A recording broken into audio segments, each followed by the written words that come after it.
Today, manual to self. ఒకసారి అన్ని loss ని ర్యాపిడ్ రివిజన్ చేద్దాం. ఇవి 16 స్పిరిచువల్ లాస్ అని చెప్పొచ్చు, లేదా 18 స్పిరిచువల్ లాస్ అని చెప్పొచ్చు. 16 స్పిరిచువల్ లాస్ అని చెప్పినప్పుడు law of polarity, law of gender ని కలిపేసి ఒకటి కింద కన్సిడర్ చేస్తారు. అలాగే law of unpredictability and uncertainty అని కంబైన్డ్ గా చేస్తారు. అలా కాకుండా విడి లాస్ కింద కన్సిడర్ చేస్తే 18 లాస్ ఆఫ్ స్పిరిచువల్ లాస్ అంటారు. యూనివర్స్ ఫంక్షన్ ఎలా జరుగుతోంది అనే ప్యాటర్న్ ని అబ్జర్వ్ చేస్తే ఈ అబ్జర్వేషన్ లోంచి ఈ లాస్ వచ్చాయి. ఇది ఏ దేశంలోనే సరే, ఎవడైనా సరే, ఏ మతానికి చెందిన వాడైనా సరే ఇంచుమించు ఈ లాస్ ఆల్మోస్ట్ అని ఓబే చేస్తారు. అయితే చిన్న చిన్న మోడిఫికేషన్స్ తో ఓబే చేస్తుంటారు. అయితే ఫస్ట్ లా ఏంటి? Law of divine wholeness. So అంటే ఇది ఇండికేట్స్ ఏంటంటే అద్వైత కాన్సెప్ట్ అన్నమాట. ఇది మొత్తం ప్రపంచంలో ఉన్నదంతా ఒకటే, హోల్, డివైన్ హోల్నెస్ తో ఏర్పడింది అని. సో ఎలాగైతే ప్రపంచం అంతా శక్తి అన్నట్లుగా, ప్రపంచంలో ఏదైనా శక్తి స్వరూపమే అన్నట్టుగా మామూలు సైన్సెస్ లో, సో ఇలా డివైన్ హోల్నెస్ అన్నమాట. Law of vibration. ప్రతిదీ దానికి ఒక వేవ్ ఫామ్ కూడా ఉంటుంది. 100% మ్యాటర్ కాదు, ప్రతిదీ మ్యాటర్ లక్షణం ఉంటుంది, నాన్ మ్యాటర్ లక్షణం కూడా ఉంటుంటుంది.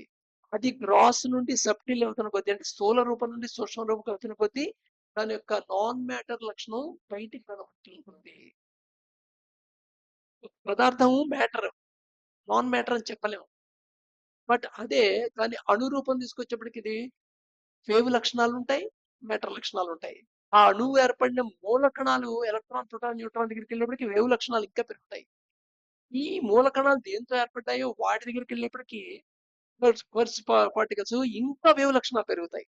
సో అందుకని లా ఆఫ్ వైబ్రేషన్ అంటే ప్రతిదీ ఒక వేవ్ వైబ్రేషన్ స్టేట్ ప్రపంచంలో చెప్తుంది అనమాట. Law of correspondence. Law of correspondence అంటే universe is a reflection of another thing అంటాడు. దీనికి మంచి ఎగ్జాంపుల్ దొరుకుతుంది అనమాట. ఆటం లోపల ఎలా ఉంది, ఈ సబటానిక్ పార్టికల్స్ దేంతో ఏర్పడ్డాయో అవి ఎలా ఉన్నాయి అనే యొక్క స్ట్రక్చర్ నిర్మాణం చూస్తే ఈ ఎంటైర్ యూనివర్సల్ నిర్మాణానికి పోలిక కనబడుతుంటుంది. మైక్రోకాజము, మ్యాక్రోకాజము అని చెప్తుంటారు.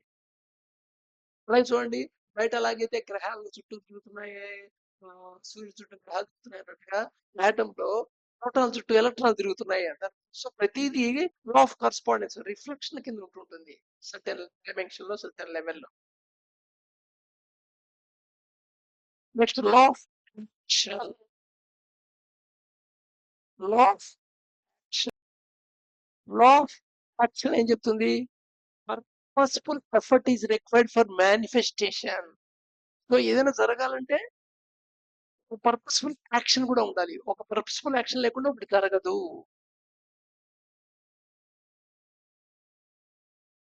Law of cause effect.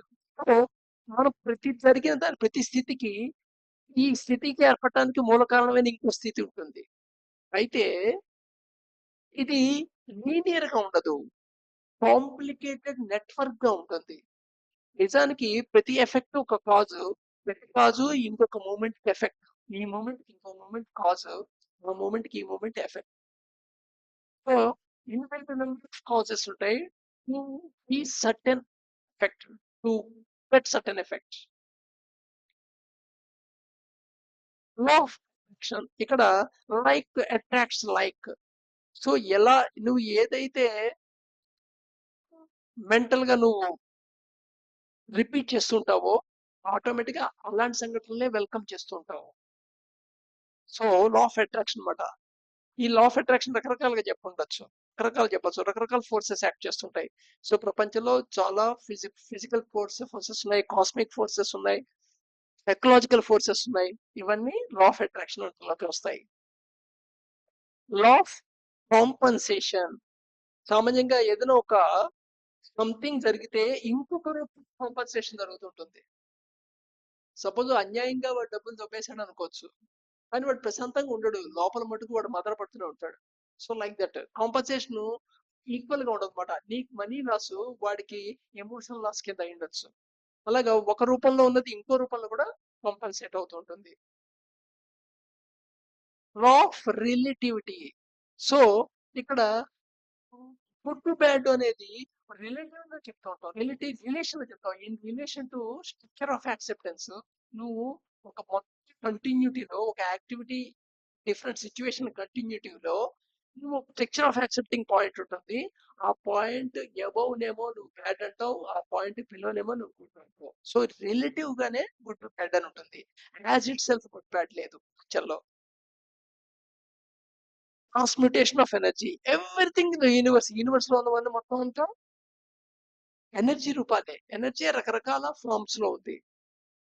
నామ రూప ఉపయోగంలో తేడా ఉంది. ఈ ఎనర్జీ ఒక రూపం నుండి ఇంకో రూపాన్ని మారుతూ ఉంటుంది. అది ఒక డివైస్ వాడి మార్చామనుకో దాన్ని ట్రాన్స్ఫర్మేషన్ అంటాం. అలా కాకుండా ఒక ప్రాసెస్ లో జరిగింది. బట్ ఆ ప్రాసెస్ నీకు కంప్లీట్ గా ఇంకా నీకు రివీల్ కాలేదు. ఇంకా వెట్ టు బి డిస్కవర్డ్. ఇంకా దాని గురించి తెలుసుకోవాల్సిన చాలా ఉంది. ట్రాన్స్మ్యూటేషన్ అంటాం దాన్ని. సో ట్రాన్స్మ్యూటేషన్ వల్ల నెగిటివ్ ఎక్స్పీరియన్సెస్ ఏమున్నాయో వాటి లెర్నింగ్ ఆపర్చునిటీస్ కింద వాడుకోవచ్చు. ఏవైతే ఛాలెంజెస్ ఉన్నాయో అవి గ్రోత్ ఫ్యాక్టర్స్ కింద వాడచ్చు. Law of rhythm. ప్రపంచంలో ప్రతిదీ నీ శ్వాస పీల్చడం అయితే, నీ రక్త ప్రసరణం అయితే, ఊహలు రావటం అయితే, ఒక గాలి వీచడం అయితే, ఒక్కొక్క గ్రోత్ అయితే, ఒక్కొక్క గ్రోత్ లో దాని డెవలప్మెంట్ అయితే ప్రతిదీ ఒక రిథమిక్ ఉంటుంది. నువ్వు చిన్న ఫ్రేమ్ వర్క్ లో చూస్తే నీకు రిథమిక్ కనబడతావు, క్రమరాహిత్యం కనబడచ్చు, కానీ ఓవరాల్ గా చూస్తే ఒక రిథమిక్ కనబడుతుంటుంది.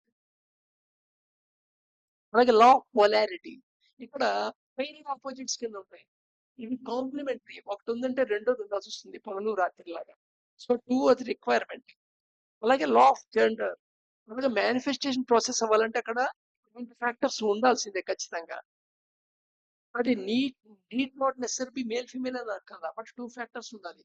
ఆ టూ ఫ్యాక్టర్స్ లోనే నువ్వు యూ విల్ డివిజన్ చేసుకుంటావు, నువ్వు క్లాసిఫై చేస్తుంటావు. Law of predictability. So next క్షణంలో ఏం జరుగుతుంది అనేది నువ్వు ఎప్పుడూ ప్రిడిక్ట్ చేయలేవు.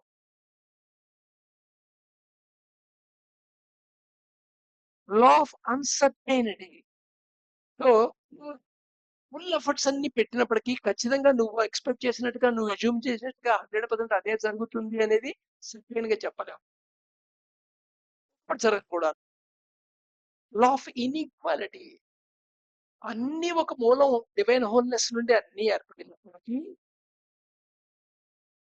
వాటి పేరు రూపంలో లేదా వాటి యొక్క రూపంలో నామ రూప ఉపయోగం విషయంలో తేడా ఉంటాయి. ఈ తేడాలను చూసి నువ్వు ఇన్ఈక్వాలిటీ అని ఫీల్ అవుతావు. ఇక్కడ గ్రేడేషన్ సైకలాజికల్ గా వీటిని క్రియేట్ చేస్తావే అది ప్రాబ్లం. ఇన్ఈక్వాలిటీని ఇన్ఈక్వాలిటీకి యాక్సెప్ట్ చేయొచ్చు, బట్ కానీ గ్రేడింగ్ చేస్తే ఇన్ఈక్వాలిటీ యొక్క డిటర్మినేషన్ కింద మారిపోతుంది. Law of change. సో ఈ ప్రపంచం స్టాటిక్ కాదు, ఏదైనా మార్పు చెందుతూనే ఉంటుంది. నిరంతరంగా మార్పు చెందుతూనే ఉంటుంది. Law of limitation. ప్రతిదానికి దాని డిజైన్ బట్టి, దాని ఎగ్జిస్టెన్స్ బట్టి లిమిటేషన్స్ ఉంటాయి.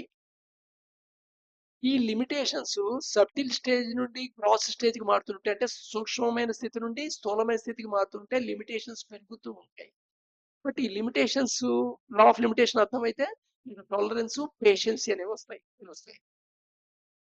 Law of destiny and free will. ఇవి ఒకదానికొకటి కాంట్రవర్సీ కాదు. డెస్టినీ అంటే ఏమో ఆల్రెడీ ఏమిటో నిర్ణయించబడింది భవిష్యత్తు. ఫ్రీ విల్ అంటే నువ్వు భవిష్యత్తు కోసం అని ఏం చేయగలవు అనే చాయిస్.